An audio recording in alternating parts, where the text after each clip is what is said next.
Huma 64 il-każi ġodda ta' COVID-19 reġistrati fl-aħħar 24 siegħa f'pajjiżna sabiex it-total ta' każi pożittivi minn Marzu 2020 isatelu għal 34,439. Il-Ministeru għas-Saħħa ħabbar li total ta' persuni rikoverati l-isptar Mater Dei pożittivi għal-virus żdiedu għal 37 bejn il-ħadd u tnejn fosthom 5 persuni li jinsabu rikoverati fit-taqsima tal-kura intensiva.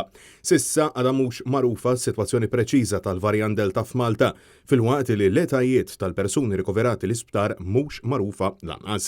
Fl-aħħar 24 siegħa ġew reġistrati bħala mfejqa 168 persuna fil-waqt li fortunatament ma ġiet reġistrata ebda mewta kawża tal-virus għal 5 jum konsekuttiv sabiex bekk. Il-total ta' vittmi għadu qed jammonta għal 423 bil-każi attivi naqsu għal 1609.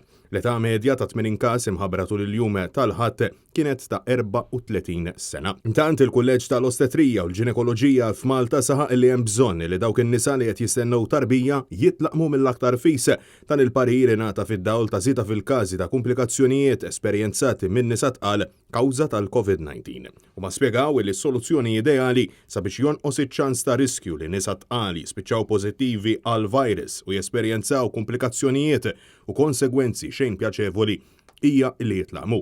Kellim għal dan il-kulleġġ spjegaw li twettqu testijiet fuq dawn il-vaċċini u saħħu li dawn jistgħu jittieħdu matul it-tqala kif ukoll fil-perjodu ta' wara l-ħlas.